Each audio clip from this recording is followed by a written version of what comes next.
اللهم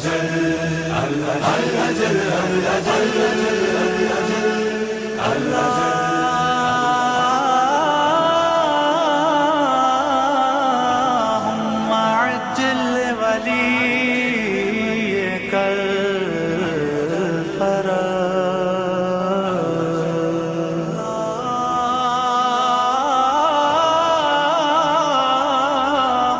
عجل وليك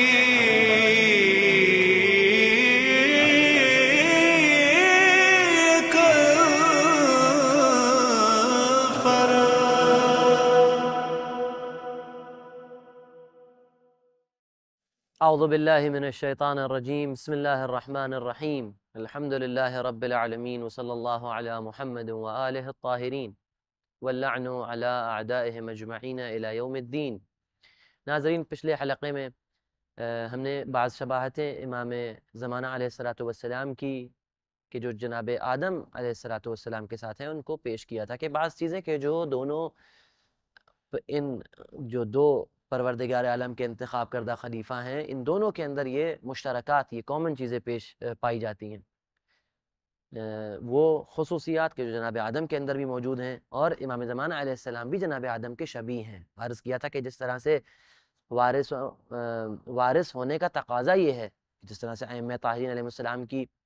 زیارات میں ہمیں دیکھنے کو ملتا ہے کہ جو ائمہ طاہرین علیہ السلام ہیں یہ انبیاء کے وارث ہیں، یہ وارث ہونے کا تقاضا یہ ہے کہ دونوں میں کوئی خصوصیات، کچھ ایسی چیزیں کہ جو دونوں سے خاص ہوں، یعنی مشترک ہوں، کامن ہو دونوں میں، وہ پائی جائیں۔ دو چیزیں پیش کی تھیں آپ کے سامنے۔ پہلی چیز یہ تھی کہ دونوں پروردگار عالم کے انتخاب کردہ خلیفہ ہیں، جس طرح سے پروردگار عالم نے جناب آدم علیہ السلام کو انتخاب کیا اپنی خلافت کے لیے زمین کے اوپر، اسی طرح سے امام زمانہ علیہ السلام کو بھی انتخاب کیا۔ دوسری چیز جو آپ کی خدمت میں عرض کی تھی وہ یہ تھی کہ جس طرح سے جناب آدم زمین کے اوپر جب ظلم و جور تھا، جناب آدم انسانوں سے پہلے جو مخلوقات تھیں وہ ظلم و جور برپا کری تھیں، اور اس کے بعد پروردگار عالم نے جناب آدم کو بھیجا، اسی طرح سے زمین کے اوپر ظلم و جور جب بھر جائے گا تو امام زمانہ علیہ السلام تشریف لائیں گے اور عدل و انصاف سے زمین کو بھر دیں گے، جس طرح سے مکرر روایات میں آیا ہے کہ یملأ الارض قسطا وعدلا کما ملئت ظلما وجورا، کہ زمین کو عدل و انصاف سے بھر دیں گے۔ یہاں سے ہی کنٹینیو کرتے ہیں اپنی اس بات کو۔ یہ خلاصہ تھا کہ جو پچھلے حلقے میں پیش کیا۔ وہ کیا ہے کہ اس کی ایک مثال یہ دی جاتی ہے، اس کی ایک مثال یہ ہے کہ جو روایات میں اس کی طرف اشارہ ہوا ہے کہ اگر اس طرح سے عدل و انصاف کا زمانہ ہوگا کہ اگر ایک خاتون جواہرات سے لبریز جوان خاتون مشرق سے لے کے مغرب تک کا بھی سفر کرے تو کوئی اسے آنکھ اٹھا کے نہیں دیکھے گا،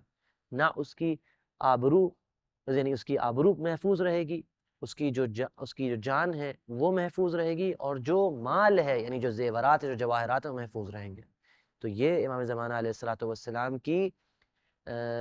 جو حکومت ہوگی، یہ اس کا زمانہ، یہ حکومت کا زمانہ ہوگا، اور اس طرح کا عدل و انصاف ہوگا۔ اور جیسا کہ میں نے اس میں بھی عرض کیا تھا اور آپ کے سامنے وعد اللہ الذین آمنوا منکم اور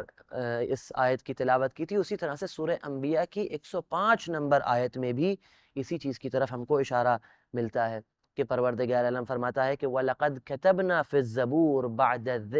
مِن بَعْدِ الذِّكْرِ أَنَّ الْأَرْضَ يَرِثُهَا عِبَادِيَ الصَّالِحُونَ، کہ ہم نے ذکر کے بعد زبور میں لکھ دیا ہے۔ کیا لکھا ہے؟ کہ ان الارض يرثها عبادی الصالحون، کہ یہ جو زمین ہے اس کو ارث میں لے کے جائیں گے، اس کے وارث بنیں گے کون لوگ؟ وہ لوگ کہ جو صالحون ہیں، میرے وہ بندے، عبادی ایسے میرے بندے کہ جو صالحین میں سے ہیں، عبادی الصالحون، کہ جو بہترین پروردگار عالم کے جو بندگان ہیں وہ زمین کے وارث بنیں گے۔ جس طرح سے گزشتہ والی آیت میں بھی یہ اسی طرف اشارہ تھا کہ وَلَيُمَكِّنَنَّ لَهُمْ، کہ پروردگار عالم ان کو تمکین عطا کرے گا، اور بہت ساری زیارات میں اسی چیز کی طرف اشارہ ہو چکا ہے۔ یہ دو تین شباہتیں کہ جو امام زمانہ علیہ السلام اور جناب آدم علیہ السلام میں پائی جاتی ہیں۔ اگر ہم اور بعض خصوصیات کی طرف دیکھیں کہ جو دونوں امام جناب آدم اور امام زمانہ علیہ السلام دونوں میں کامن ہے، تو دیکھا جا سکتا ہے، یہ اس بات کو کہا جا سکتا ہے کہ رونے کی جو صفت ہے، بکا، جس طرح سے روایات میں آیا ہے کہ جناب آدم کثرت سے روتے تھے، خوف الہی میں بھی روتے تھے، اور بہشت یعنی بہشت جو روایات میں آیا ہے، پیغمبر اکرم صلی اللہ علیہ وآلہ وسلم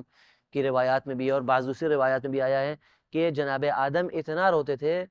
روتے تھے کہ آنکھوں سے جب اشک جاری ہوتا تھا تو باقاعدہ نشان پڑ جاتے تھے. بعض جگہوں پہ یہ ہے کہ گود ہو جاتا تھا، یعنی حلقے بن جاتے تھے ان کے جو رخسار ہوتے تھے اس پہ، یعنی اس شدت سے روتے تھے بہشت کے جنت کے فراق میں. تو یہاں پہ مراد قرب ہے، یعنی قرب کہ جو پروردگار عالم کے جو قرب ان کو حاصل تھا، اور وہ جو خاص مکان تھا کہ جس کے اندر ان کو جگہ عنایت فرمائی تھی پروردگار عالم نے، اس کے فراق میں وہ روتے تھے، تو شدت سے روتے تھے. اسی طرح سے ہم کو ملتا ہے روایات میں امام زمانہ علیہ السلام کی نسبت کہ امام زمانہ علیہ السلام بھی شدت سے روتے ہیں، شدت سے آپ گریہ فرماتے ہیں. اور یہ جو گریہ ہے یہ بہرحال عشق پروردگار عالم میں تو ہے ہی، اس کے علاوہ بعض جو مصیبتیں ہیں کہ جو ابھی تک ان کے اوپر ٹوٹ رہی ہیں، جیسے زیارت ناحیہ میں ہم کو ملتا ہے کہ امام فرماتے ہیں فَلَأَنْدُبَنَّكَ صَبَاحًا وَمَسَاءً وَلَأَبْكِيَنَّ عَلَيْكَ بَدَلَ الدُّمُوعِ دَمًا، کہ میں دن رات فَلَأَنْدُبَنَّ عَلَيْكَ، یہ زیارت کا ٹکڑا، یہ جو آپ میرے پیچھے مقام دیکھ رہے ہیں، مقام امام زمانہ علیہ السلام، اسی جگہ پر مولا تشریف لائے تھے، اور انہوں نے اس زیارت کا، جس کا فقرہ بھی میں نے آپ کے سامنے جس کو پڑھا ہے، اس زیارت کی تلاوت فرمائی تھی امام حسین علیہ السلام کے لیے کربلا مقدسہ میں، کہ جب امام کی زیارت کو پہنچے اور امام کی جو مصیبتیں ہیں وہ اسی زیارت میں امام زمانہ علیہ السلام نے بیان فرمائی، اور فرمایا کہ ابھی پروردگار عالم کا کیونکہ بھائی اجازت نہیں ہے، پروردگار عالم نے اذن ظہور نہیں دیا ہے، لہٰذا انتقام کا وقت ابھی نہیں ہے، جب انتقام کا وقت نہیں ہے لہٰذا کیا کروں گا؟ تو امام فرماتے ہیں فَلَأَنْدُبَنَّكَ صَبَاحًا وَمَسَاءً، کہ اے میرے جد، اے امام حسین، میں دن رات آپ کے اوپر روؤں گا، دن رات آپ کے اوپر گریہ کروں گا، اور وَلَأَبْكِيَنَّ عَلَيْكَ بَدَلَ الدُّمُوعِ دَمًا، اور میں آپ کے اوپر آنسوؤں کے بدلے خون روؤں گا. یہ زیارت ناحیہ مقدسہ، زیارت ناحیہ کے نام سے جو مشہور زیارت ہے اس کے اندر ملتا ہے یہ. اور چوتھی جو چیز یا پانچویں چیز جو ہم کہہ سکتے ہیں وہ علم ہے، کہ جو علم وَعَلَّمَ آدَمَ الْأَسْمَاءَ، جناب آدم کو اسماء کی تعلیم کی، تمام چیزیں، پھر جب ملائکہ سے کہا کہ بتاؤ تو نہیں بتا پائے، اتنے علم کی تعلیم کی تھی. اسی طرح سے جناب امام زمانہ علیہ السلام بھی جو ہیں جب تشریف لائیں گے تو علم کے چشمے پھوڑیں گے، ایسے کہ جس طرح سے گزشتہ حلقے میں بھی بتایا تھا کہ امام صادق علیہ السلام کی جو علمی جو دانشگاہ جو تاسیسات ہے وہ ایک جھلک ہے اس کے مقابل میں کہ جو امام زمانہ کے ظہور کے وقت لوگ دیکھیں گے. صلی اللہ علی محمد و آلہ الطاہرین.